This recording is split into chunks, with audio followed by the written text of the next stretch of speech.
हाय guys, welcome और welcome back to my YouTube channel. आज का जो स्टोरी टाइम मैं आपके लिए लाई हूँ ना, वो जब मैं स्क्रिप्ट कर रही थी, जब मैं उसका सब सीक्वेंस एंड ऑल पढ़ के अच्छे से उसका एक स्ट्रक्चर बना रही थी। मैं लिटरली हनुमान चालीसा सुन रही थी व्हाइल राइटिंग दिस, क्योंकि रात को मैं ये स्क्रिप्ट कर रही थी। एंड जब मैंने ये मेल रिसीव किया, मैंने तुरंत ही मैं बैठ गई स्क्रिप्ट करने के लिए, क्योंकि ये स्टोरी इतना ही ज्यादा क्रीपी लगा मुझे, इतना ही ज्यादा डार्क लगा। एंड पता नहीं क्यों व्हाइल राइटिंग द स्टोरी मुझे एक नेगेटिव ऑरा फील हो रहा था, इसीलिए मैंने हनुमान चालीसा चला लिया था। एंड कल मैंने ये सब किया था, एंड कल बहुत बारिश था यहाँ पे, बारिश मतलब तूफानों वाला बारिश। तो इसीलिए और ज्यादा मुझे नेगेटिव वाला वैसा लग रहा था, बट जब मैंने हनुमान चालीसा सुन सुन के लिखा ये चीज, तब वो सब नेगेटिविटी सब चीज चला गया। सो आई वुड सजेस्ट कि आज का स्टोरी में थोड़ा नेगेटिव एनर्जी है, तो इसीलिए after listening to this story आप लोग कुछ भी पॉजिटिव या फिर छोटा मोटा वीडियो या फिर ऐसा कुछ सुन लेना जो आपका मूड को थोड़ा लाइटन अप कर दे। विद दैट बीइंग सेड, कान में ईयरफोन्स डाल लो, रूम्स की लाइट ऑफ कर लो, खाना वाना रेडी कर लो, लेट्स गेट स्टार्टेड। तो गाइस, ये जो स्टोरी भेजा है, ये भेजा है एक लड़के ने, जिनका नाम जानना उतना इम्पोर्टेंट नहीं है। हालांकि he wanted to stay anonymous. Basically ये इस लड़के के साथ नहीं हुआ है, सब्सक्राइबर के साथ नहीं हुआ है, बल्कि सब्सक्राइबर के बड़ी दीदी के साथ हुआ था ये इंसिडेंट बहुत साल पहले।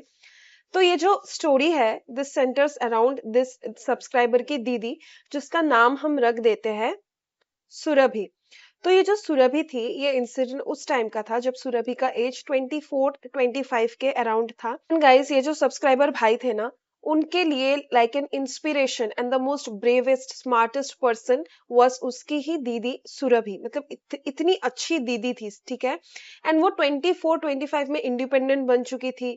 एंड उसको घूमना बहुत ज्यादा पसंद था। उसका एंटरप्रेन्योरल माइंडसेट था, उसको छोटा बिजनेस करना था, एंड वो कमा भी रही थी ऑफ कोर्स, जिसके वजह से पेरेंट्स ने उसको कभी भी ऐसा रोक टोक किसी भी चीज के लिए नहीं किया। अगर तुम्हें कहीं पर घूमने जाना है, यू कैन गो। अगर तुम्हें कोई भी चीज करना है, you can do, as long as तुम ठीक रहो। क्योंकि उसके पेरेंट्स उसको बहुत ट्रस्ट करते थे, बिकॉज वो दीदी सुरभि ने वो ट्रस्ट को जीता था। एंड जब गाइस वो 23 की एज की थी, तब से ही वो जो भी पैसा अपना कमाती थी, उससे अपना ट्रिप्स घूमने जाती थी, क्योंकि उसको घूमना, एक्सप्लोर करना अलग अलग स्टेट्स बहुत अच्छा लगता था। इनफैक्ट वो कुछ इंटरनेशनल ट्रिप्स भी उसने कर लिया था, सुरभि ने। एंड सुरभि का एक आदत था, वो कहीं पर भी अगर जाए, वहां से छोटा छोटा गिफ्ट्स, टोकन्स, ये सब लेके आती थी अपने फैमिली मेंबर सभी के लिए, मदर के लिए, फादर के लिए, और अपने छोटे भाई के लिए। तो उनका जो घर था ना, सब्सक्राइबर ने जो भेजा है वो बोला है कि उनका घर जो भी हंसता खेलता रहता था, जो कलर था घर में, that was all because of उसकी दीदी Surabhi. But everything changed after one particular trip. सब चीज अभी बदल गया, सब चीज अभी एकदम डाउनहिल जाने वाला है, सो गेट रेडी फॉर इट। अचानक से सुरभि एक पर्टिकुलर ट्रिप करके आती है एक जगह से। मैं वो जगह रिवील नहीं करने वाली। एक स्टेट से वो घूम के आती है, ठीक है। एंड आने के बाद वो उसका बिहेवियर चेंज हो चुका रहता है। एंड इनिशियली पेरेंट्स एंड ये जो भाई रहता है, ये सोचता है कि शायद ये टायर्ड है, इतना घूम के आई है, इसीलिए इसको बेनिफिट ऑफ डाउट दे दिया जाता है। बट आफ्टर फ्यू डेज वो लोग नोटिस करते हैं कि ये जो चीयरफुल, इतनी ज्यादा खुश मिजाज, इतनी शांत सी लड़की थी, हमेशा सभी से बात करती थी हंस हंस के, वो बहुत ही ज्यादा एग्रेसिव हो चुकी है, लाइक एबनॉर्मली एग्रेसिव हो चुकी है। अचानक से उसने गाली देना स्टार्ट कर दिया था। वो पेरेंट्स पे भी गुस्सा करके गाली दे देती थी। एंड एक पर्टिकुलर इंसिडेंट होता है इनके घर में, बिटवीन सुरभि एंड उसका छोटा भाई, जो इंसिडेंट सभी को शॉक कर देता है। बेसिकली एक दिन अचानक से कुछ तो बात चल रहा था सुरभि एंड सुरभि के भाई के बीच में। अचानक से सुरभि उसको बहुत जोर से चाटा मार देती है। एंड उसके बाद उसका जो गर्दन है, वो गर्दन को लेके उसका ऐसे पकड़ के उसको, वो जो टेबल है, टेबल में से माथा पटक देती है अपने भाई का, 2-3 बार माथा पटक देती है। वो भाई रोना स्टार्ट कर देता है, चिल्लाना स्टार्ट कर देता है कि दीदी क्या कर रहे हो, बचाओ बचाओ।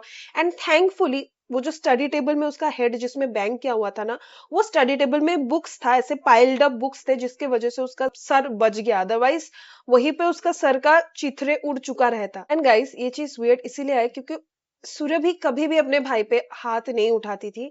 वो रैंडमली कभी कभार डांट दिया करती थी, वो भी इतना हार्श वे से भी डांटती नहीं थी। तो वही लड़की ऐसे मार रही है, ऐसे जान लेने का ट्राई कर रही है अपने भाई का, that terrified all of them, including सबसे ज्यादा ये छोटे भाई को। तो पेरेंट्स को ना ये सब देख के लगा कि इसको शायद कुछ साइक्रेटिक इशू आ गया है, एंड इसीलिए उसको थेरेपी दिया गया, डॉक्टर्स के पास मल्टीपल डॉक्टर विजिट्स करवाया गया, मेडिसिन उसको दिया गया, वो मेडिसिन उसने कंज्यूम भी किया, बट कुछ इसका पॉजिटिव रिजल्ट उनको दिख ही नहीं रहा था। वेयर इसका हाल और ज्यादा चीजें वर्स होते जा रहा था। आफ्टर ऑल ऑफ दिस, ये जो सुरभि थी बहुत ही अननेचुरल इसने बिहेव करना स्टार्ट कर दिया। ये अचानक से चिल्ला उठती थी एज इफ इसको कोई दिख जाता था रूम में। तो इसके पेरेंट्स ने क्या किया, इसको एक रूम में लॉक कर दिया, लाइक उसको एक रूम दे दिया। लॉक मतलब 24/7 लॉक नहीं करके रखा, बेसिकली एक रूम अलॉट कर दिया जहां पे वो लोगों ने सीसीटीवी इंस्टॉल किया। आप समझ पा रहे हो कितना इंटेंसिटी में ये सब चीजें हो रहा है कि एक पेरेंट सीसीटीवी लगा रहा है टू ऑलवेज कीप निगरानी on their own child. And वो जो कैमरास था ना, वो लोग 2-3 दिन बाद ही उसका फुटेज चेक करते थे। And for the first time जब ऐसे रख के फर्स्ट टाइम उन्होंने वो कैमरा का फुटेज चेक किया, वो लोगों ने नोटिस किया बहुत ही ज्यादा डिस्टर्बिंग चीज। सुरभि अपने हाथ को ऐसे रख के, जैसे स्पाइडर्स लोग क्रॉल करते हैं ना, वैसे वो क्रॉल कर रही है, अपने गर्दन को अननेचुरली ऐसे ऐसे घुमा रही है, इच कर रही है अपने गर्दन के एरिया को, इधर उधर देख रही है। ऐसा लग रहा था कि कोई जानवर, अगर आप एक पागल जानवर को एक रूम में बंद करके रखो तो वो इरिटेट एंड फ्रस्ट्रेट हो जाएगा ना, खुद को स्क्रैच करने लगेगा, वैसा वाला सुरभि बिहेव कर रही थी। कभी कभार वो जानवर जैसा चलती थी, कभी कभार वो ब्लैंकली वॉल के तरफ होके खड़ी रहती थी फॉर घंटों घंटों तक। वो घंटों घंटों तक कुछ भी नहीं करती थी, जस्ट खड़ी हुई ऐसे वॉल को देखती रहती थी। कभी कभार वो बहुत चिल्लाती थी, एंड बहुत ही ज्यादा अननेचुरल वॉइस में वो चिल्लाती थी, एज इफ वो उसका वॉइस है ही नहीं। एक लड़की के गले में उतना ताकत नहीं है ऐसा वॉइस निकालने का, लाइक अ मॉन्स्टर। उसके जो हेयर थे ना, वो बहुत ही ज्यादा मेसी हो गए थे, उसमें कचरा वचरा लग गया था, लाइक स्टिकी स्टिकी हो गए थे उसके हेयर। तो उसकी जो मम्मी थी, सुरभि की मम्मी, उसका खाना ऐसे अंदर देके बंद कर देती थी। एंड पेरेंट्स का मेंटल ट्रॉमा बहुत ही ज्यादा था, वो लोग सो नहीं पाते थे, वो लोग रोते थे, खुद को मारते थे थप्पड़ की, हम लोग अपने बच्चे को ठीक नहीं कर पा रहे हैं। एंड उनको बुरा लगता था कि खाना दे रहे हैं फिर भी नहीं खा रहे, तो हाउ वी कैन ईट। तो ऐसे उसके मम्मी पापा भी भूखे बहुत रात सोते थे। And guys, during this entire incident, ये जो छोटा सा भाई था ना, इसको उतना ज्यादा इस चीज के बारे में पता नहीं था, क्योंकि इसने कभी फुटेज वुटेज कुछ नहीं देखा था, पेरेंट्स ने इन्फॉर्म नहीं किया था। पेरेंट्स ने बस इसको बोल के रखा था कि तुम्हारी दीदी थोड़ी सी मेंटली इल हो चुकी है, तो तुम उस रूम में मत जाना। क्योंकि ये छोटा सा भाई के दिमाग में अगर इतना जल्दी ये प्लांट कर दे कि ऐसा ऐसा तुम्हारी दीदी में भूत प्रेत आत्मा घुस गया है, तो उसका तो हो ही गया, वो उस घर में रह ही नहीं पाएगा डर के मारे। एंड उसका जो एक थिंकिंग है, उसका जो एक अपनी दीदी को देखने का नजरिया है, वो भी तो बदल जाएगा। तो ये चीज चला, ये जो पैटर्न है उसका एबनॉर्मल चीजों का, उसका चिल्लाने का, उसका वियर्डनेस का, ये चीज सुरभि के साथ एंड उनके घर में चला गाइस फॉर 2 फ्रिकिंग ईयर्स। 2 साल तक ये सेम चीज चलता रहा। एंड ये 2 सालों तक ये लोगों ने बहुत सारे डॉक्टर्स दिखाए, उसके बाद ये लोगों ने तांत्रिक्स भी दिखाए, स्पिरिचुअल हीलर्स दिखाए, थेरेपिस्ट दिखाए, कुछ काम नहीं किया। एंड नेबर्स लोगों में ना ये अफवाह फैल गया था कि वो पूरा घर ही हॉन्टेड है, एंड लोगों ने उनको विजिट तक करना छोड़ दिया था। जो घर में एक टाइम पे बहुत मतलब कुछ भी होता था तो नेबर्स लोग आते थे इकट्ठा होके, सभी लोग उनको बहुत पसंद करते थे, नेबर के वो जो एरिया में सभी लोग बहुत प्यार करते थे उनके फैमिली से। बट अभी सभी लोगों ने बात करना भी बंद कर दिया था with each and every one belonging to that particular family. तो उनका जो पूरा फैमिली का जो मेंटल एग्जॉशन था वो एकदम पीक पे पहुंच चुका था। तो एक दिन बहुत ही अजीब एक इंसिडेंट होता है, ये 2 साल तक चल रहा है। एंड थोड़ा थोड़ा ना अभी भाई को पता चल गया था कि मेंटली इल तो नहीं है, उसकी बहन को, उसकी दीदी को कुछ तो लाइक पैरानॉर्मल साइड में कुछ हुआ है। तो ये भाई भी बहुत ज्यादा सैड रहता था, जब भी वो सैड रहता था वो बाहर अपने घर के बाहर चेयर लेके ऐसे हवा खाने बैठ जाता था। तो एक शाम को वो वैसे ही बैठा हुआ था, अचानक से उसने नोटिस किया कि उसके घर के सामने से एक ब्लैक कलर का पूरा आउटफिट पहना हुआ एक बंदा जा रहा है। एंड अचानक से वो बंदा रुक जाता है उनके गेट के सामने। एंड आप अगर घर के बाहर बैठे हुए हो, आपको दिखेगा गेट का वो जो ग्रिल होता है उससे कि कोई अगर बाहर है तो वो बंदा जो ऐसे जा रहा है वो अचानक से स्टॉप करता है एंड उसके घर के तरफ देखता है एंड उसको स्टेयर करने लगता है। एंड वो जो बंदा था वो बहुत यंग था, like in his early 30s। And उसका जो आउटफिट था देख के ऐसा लग रहा था कि वो ऑफिस से आया है या फिर कहीं पे जा रहा है। वो देखने में बिल्कुल भी स्ट्रेंज या फिर मिस्टीरियस काइंड ऑफ नहीं था। तो वो जो बंदा था ना, वो हमारा जो ग्रिल है, ग्रिल ऐसे ऊपर से खोलने का सिस्टम होता है, तो वो खोल के डायरेक्टली आके आने लगता है लाइक दरवाजे की तरफ, तो मैं बीच में ही पूछ लेता हूँ कि भैया क्या है, कुछ चाहिए क्या? तो फिर वो भैया बोलता है कि अपने मम्मी पापा को बुलाओ। मुझे पता है ये घर में क्या चल रहा है, अपने मम्मी पापा को बुलाओ, मुझे उनसे बात करना है। तो ये जो भाई रहता है ना, ये बहुत ज्यादा डर चुका रहता है, बट अंदर ही अंदर थोड़ा बहुत खुश रहता है कि ओके चलो शायद ये कुछ हेल्प कर दे, क्योंकि वो लोग इतने ज्यादा लाचार थे ना कि उनको कुछ भी चलेगा, कोई भी पर्सन अगर 1% भी उनको हेल्प कर दे उनको वो भी चलेगा, क्योंकि वो लोग अभी डेस्परेट बन चुके थे, क्योंकि 2 साल is not a short period of time. तो ये चीज सुन के ना भाई अंदर भागा जाता है, अपनी मम्मी पापा को बुला के लाता है। मम्मी पापा आके ही जब इस इंसान को देखते हैं, वो इंसान बोलता है कि क्या हुआ आपके घर में, I know something is going on with this house.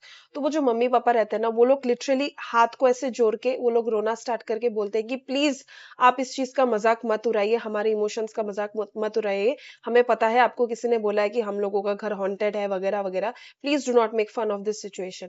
तो वो जो इंसान रहता है वो बोलता है कि डू नॉट वरी, मैं वो सब चीजें करने नहीं आया हूँ, मैं बस बोलने आया हूँ कि आपकी जो बेटी है वो अकेली नहीं है। तो ये सुन के उनका पेरेंट्स को यकीन हो जाता है कि ये इंसान मजाक तो नहीं उड़ा रहा है। तो उनको पता चल जाता है कि शायद ये इंसान उस चीज से, ये सब स्पिरिट से डील करता है। एंड गाइस, ये जो इंसान था ना, ये बिल्कुल भी ओझा या फिर तांत्रिक जैसा नहीं दिखता था। उसका जो ऑरा था, उसका जो बॉडी लैंग्वेज था, that was more of like a paranormal investigator rather than a typical stereotypical जो ओझा तांत्रिक जैसे हम सोचते हैं ऐसे दिखेंगे, वैसा वाला। बट उनको पता नहीं था कि वो पर्सन क्या थे, वो ओझा थे या तांत्रिक थे या फिर पैरानॉर्मल इन्वेस्टिगेटर। तो ये सुन के ना वो उस बंदे को अंदर आने देते हैं, सुरभि के पेरेंट्स। एंड वो इंसान सब घर देखता है अच्छे से, एंड पेरेंट्स लोग बोलने नहीं रहते कि ये इस रूम में है उनकी बेटी। वो इंसान बिना बोले ही समझ जाता है कि वो वाले रूम में है ना, ये बंद वाले रूम में है ना। तो वो जो पेरेंट्स है, वो पेरेंट्स फिर माथा को ऐसे नीचे करके बोलते हैं कि हाँ। तो वो जो इंसान रहता है ना, वो इंसान घर का कोना कोना अच्छे से जांचता है। And after examining each and everything, वो बोलते हैं कि इसमें 3 आत्माएं हैं। एंड पेरेंट्स ये सुन के शॉक हो जाते हैं, क्योंकि आज तक उनको कोई भी तांत्रिक ने ये इंफॉर्मेशन नहीं दिया। तो पेरेंट्स जो होते हैं ना, फिर बहुत घबरा जाते हैं, बोलते हैं कि इस अभी क्या करें, इसका सोल्यूशन क्या है। तो वो इंसान बोलता है कि please let me go inside आपकी बेटी का वो room, I need to talk with her. And जो जो मैं बोल रहा हूँ ये सब आप अरेंज करके दो, मैं आज ही जो करना है मैं करने का ट्राई करूंगा। तो ये पेरेंट्स डेस्परेट ऑब्वियसली थे ही, तो ही दे वर लाइक क्या चाहिए आपको, वो हमें बोल दीजिए, हम सब कुछ लाके देंगे। तो ये इंसान बहुत स्ट्रेंज एक डिमांड रखता है, ये बोलता है कि मुझे कलश चाहिए, मिट्टी का जो पॉट होता है वो कलश मुझे चाहिए, 3 कलश आप मुझे लाके दो। एंड वो लोग रेडी करना स्टार्ट कर देते हैं, कलश कहाँ से भी निकाल के, थोड़ा टाइम में ही वो लोग 3 कलश निकाल के दे देते हैं इस इंसान को। एंड फिर ये जो पर्सन होता है पैरानॉर्मल इन्वेस्टिगेटर, पर पता नहीं वो कौन था, तो वो बोलता है कि ठीक है आप लोग यहीं पे रुकिए, मैं अंदर जाता हूँ, आफ्टर 5 मिनट्स आप कोई भी पेरेंट एक आ जाना, पर फादर आना, क्योंकि मदर इस चीज को उतना ज्यादा हैंडल नहीं भी कर सकती, अपनी बेटी को, अपनी बच्ची को इमोशनल होके, सेंसिटिव होके ये चीज को कंटिन्यू नहीं भी करने देना चाह सकती है, विच इज वेरी नॉर्मल। तो वो इंसान अंदर चला जाता है। एंड थोड़ा टाइम बाद, लाइक 5 मिनट्स बाद, वो फादर अंदर चला जाता है। अभी पूरा चल रहा है, लाइक एक्सोर्सिज्म बोल सकते हैं। तो ये जो इंसान होता है, ये बहुत गुस्से में सामने बैठी हुई लड़की को बोलता है, सुरभि को बोलता है कि मुझे सबसे स्ट्रॉन्गेस्ट आत्मा से बात करना है, मुझे तुमसे बात नहीं करना, मेरा तुमसे कुछ लेना देना नहीं है। तो सुरभि के बॉडी के अंदर से ना एक बहुत ही ज्यादा अजीब सा मॉन्स्ट्रस मैन का एक साउंड आता है, जो कि उसका ऑब्वियसली नहीं था। एंड वो मॉन्स्ट्रस मैन बोलता है कि तुझे क्या चाहिए, तू भी आया है मुझे निकालने। एंड ये बोल के बहुत जोर से हंसना स्टार्ट कर देता है। एंड हंसते हंसते सुरभि खुद के हाथों ही खुद को चाटे मारना स्टार्ट कर देती है कि ले ले, देख क्या हो रहा है, ले, ऐसे करके खुद को चाटे मारना स्टार्ट कर देती है, विथ वाइल लाफिंग लाइक अ पागल जानवर। तो ये जो इंसान रहता है, ये इंसान बोलता है कि सुन, तुझे छोड़ के भी और 2 आत्माएं हैं ना जो तूने ऐसे बांध के रखा है, उनमें से एक ने तो मान लिया है एक और बॉडी में जाने का, तो तू क्यों नहीं मान रहा है? इस बॉडी को तुम लोगों ने झिंझोरी दिया इस बॉडी को, तुझे यहाँ पे मिल ही क्या जाएगा? तो ये वाला बॉडी को तू छोड़, मैं तुझे अच्छा एक बॉडी में तुझे ऐसे बिकॉज स्पिरिट्स वो लोग तो एक फ्री काइंड ऑफ चीज है ना, वो लोग एक बॉडी से दूसरा बॉडी ऐसे ट्रेवल कर सकते हैं, जो लोग पोजेशन ये सब करते हैं, लाइक स्पिरिट्स जो पोजेस करते हैं ह्यूमंस को।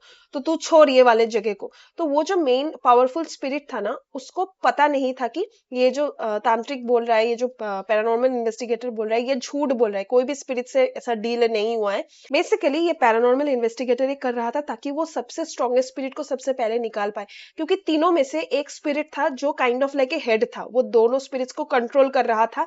एंड सबसे ज्यादा खतरनाक यही वाला स्पिरिट था जो हार्म करता था, जो ऐसे स्क्रैच करवाता था। तो यही था इकलौता मर्द स्पिरिट उसके अंदर, बाकी जो दो स्पिरिट्स थे वो औरत स्पिरिट्स थे।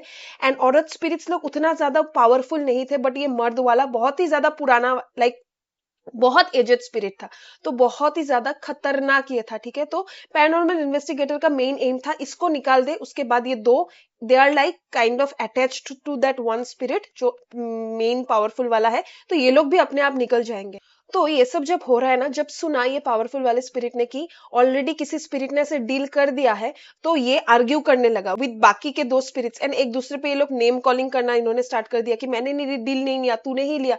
ऐसे बहुत टाइम तक इनके बीच में आर्ग्यूमेंट चला, and all of this three voices were coming from Surabhi. Surabhi खुद ही लाइक मल्टीपल पर्सनैलिटी डिसऑर्डर में जैसा इंसान करता है ना, वैसा वाला वो कर रही होती है।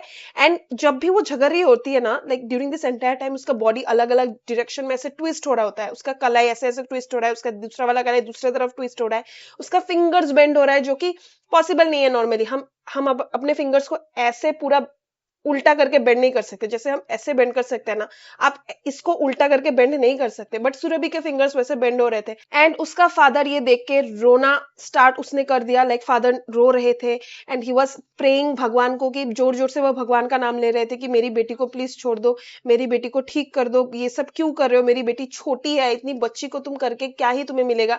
ये एंटायर चीज 1 घंटे तक चलता है, इतना ज्यादा एग्जॉस्टिंग प्रोसेस रहता है। बाहर से वो जो मम्मी रहती है वो बैंग करी होती है दरवाजा की, क्या हुआ, खोलो खोलो, हमें भी, हमारी बेटी को क्या तुम ले ही दोगे, थोड़ा बहुत जो जिंदा है उसको वैसा तो रखने दो। बट ये एक्सोर्सिज्म चल रहा था, थ्रू आउट कन्वर्सेशन हो रहा है, आर्ग्यूमेंट हो रहा है। एंड ये सब जब केओस हो रहा था ना, ये पैरानॉर्मल इन्वेस्टिगेटर एक कलश को उठाता है, कुछ मंत्र वंत्र बोलना स्टार्ट करता है। थोड़ा टाइम बाद ये फादर नोटिस करता है ये जो कलश था ना, ये थोड़ा हिलना स्टार्ट कर दिया था, एज इफ कोई आके वहां पे बैठ गया है, वो भारी हो गया है, जिसकी वजह से वो पैरानॉर्मल इन्वेस्टिगेटर का हाथ कांप रहा है ड्यू टू द वेट। तो वो उसको सील करता है एक ब्लैक कलर के कपड़े के साथ। वैसे ही और दो कलश जो थे, वो कलश को भी ऐसे पकड़ पकड़ के 3 कलश को फाइनली वो सील कर देते हैं। भारी था वो कलश, क्योंकि वो जो फादर था ना, वो फादर जिसने वो खाली कलश उनको दिया था, वो भारी वाला कलश वो भी उठाने में हेल्प किए उस पैरानॉर्मल इन्वेस्टिगेटर का। एंड जब ये 3 कलश में वो ब्लैक कलर का वो जो कपड़ा सील हो गया, अचानक से सुरभि फेंट हो गई। अचानक से उसके बॉडी में एक शांति सा बन गया, लाइक कोई इंसान इतना ज्यादा आर्ग्यूमेंट करने के बाद अगर सो जाए, वैसा वाला उसका बॉडी धड़ाम करके गिर के, like she collapsed and fainted. तो ये जो फादर रहते हैं वो उठाते हैं पैरानॉर्मल इन्वेस्टिगेटर के साथ, वो रूम के बाहर निकल जाते हैं। एंड तभी मम्मी आती है, अपनी बेटी को सुरभि को उठाने का ट्राई करती है, including the brother. For the first time brother बहुत महीने बाद अपनी दीदी को देखता है, वो बहुत ज्यादा रोता है। एंड वो अपनी मम्मी से पूछ रहा होता है कॉन्स्टेंटली कि क्या हुआ मम्मी, क्या हुआ, दीदी को क्या भूत लेके चला गया, दीदी को कुछ हुआ क्या। एंड गाइज, वो जो पैरानॉर्मल इन्वेस्टिगेटर था, वो 3 कलश लेके एक के ऊपर ऊपर ऊपर ऐसे डाल के वो फादर को बोलता है कि आपकी बेटी अब से फ्री है, मैं स्पिरिट्स को मैंने बांध लिया है, मैं इनको जाके कहीं पे फेंक आऊंगा, मैं इनको कहीं पे डिस्चार्ज कर दूंगा, आपको अब से वरी करने का जरूरत नहीं है। तो ये फादर लिटरली उनके पैर में पर मतलब गिर के वो थैंक यू बोल रहा होता है, रो रो के। Even though he was much more in age than this paranormal investigator, वो इंसान चला जाता है। इसके बाद गाइस, वो इंसान को ये फैमिली कभी नहीं देखता, ना ही वो इंसान कभी आता है इनका जान लाइक जांच पड़ताल करने या फिर पूछने की सुरभि कैसी है। And the saddest part of this story अभी आने वाला है गाइस। अभी ये सब हो गया, एक्सोर्सिज्म हो गया, वो फ्री है, वो पैरानॉर्मल इन्वेस्टिगेटर बोल के चले गए। बट आफ्टर 10 डेज सुरभि का डेथ हो जाता है, क्योंकि उसका बॉडी इतना ट्रॉमा ले ही नहीं पाता है।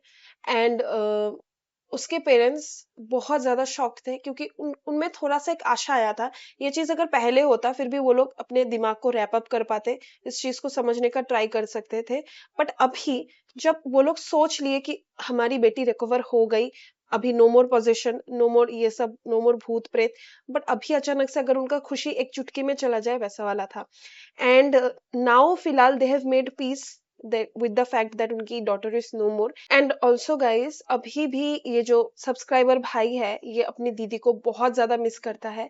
एंड उनका जो रिलेटिव्स है, वो लोग अभी बहुत ज्यादा सिंपैथाइज करते हैं इनके साथ, जो एक टाइम में उनके आसपास खड़े भी नहीं थे, अभी वो लोग सिंपैथी दिखाने आते हैं। उसके पेरेंट्स का लाइफ का एक जो होता है ना, जिसके लिए आप जी रहे हो, वही आपसे छिन गया, वैसा वाला उसका पेरेंट्स का हो चुका है। क्योंकि वो लोग बहुत ज्यादा अटैच्ड है टुवर्ड्स दिस दीदी, क्योंकि वो बीइंग ए गर्ल, वो इतना कम एज में इंडिपेंडेंट हो चुकी थी, वो खुद का घूम रही थी, उसके बहुत सारे प्लान्स थे, उसको बहुत सारे चीजें करना था, बहुत ड्रीम्स उसको अचीव करना था, जो कि अभी धरा का धरा ही रह गया। तो this was the entire story. And अभी तक उनका जो घर है, उनके घर में वो जो पिक्चर लगा हुआ है वो दीदी का फोटो देख के वो भाई अपना एवरी डे जो भी होता है उसके लाइफ में, अगर छोटा मोटा कुछ भी अच्छा रिजल्ट अगर कर लेता है, तो वो फोटो को जाके वो बोल देता है अपनी दीदी को। क्योंकि ही फील्स लाइक उसकी दीदी इतनी अच्छी थी ना, वो इतनी ज्यादा डिसिप्लिन्ड एंड इतनी ज्यादा एजुकेटेड थी, उसको ऐसा फील होता है कि काश दीदी रहती मेरे सामने, तो मैं जो भी शेयर करता, सपोज मेरे एग्जाम में अच्छे मार्क्स आए, तो दीदी बहुत खुश होती मेरे लिए कि वेरी गुड। उसका निकनेम मैं गलती से बोल ही देती, सपोज भाई का निकनेम है टूटू, तो वो बोलती कि वेरी गुड टूटू, तुझे बहुत अच्छा करना है, तुझे मम्मी पापा के लिए ऐसा कर देना है। तो वो उनका लाइफ का वही चीज चला गया। So guys, this was the entire story. I hope किसी को ये सब चीजों से गुजरना ना पड़े। इसका कोई फैमिली को एक्सप्लेनेशन ही नहीं मिलता कि क्या हुआ था उनकी दीदी के साथ। वो ट्रिप में शायद कुछ तो हुआ था, क्योंकि शायद वही एकमात्र ट्रिप था जहां से वो अकेली नहीं आई थी, उसने खुद के साथ तीन स्पिरिट्स और लेके आई थी। सो गाइस, मिलते हैं नेक्स्ट स्टोरी टाइम वीडियो में। आज का स्टोरी टाइम आई नो थोड़ा ज्यादा हैवी हो गया, बट चलो कोई ना, मिलते हैं नेक्स्ट स्टोरी टाइम वीडियो में। तब तक stay safe, stay healthy and always always remember, life में कभी कभार थोड़ा बहुत डरना जरूरी है। बाय।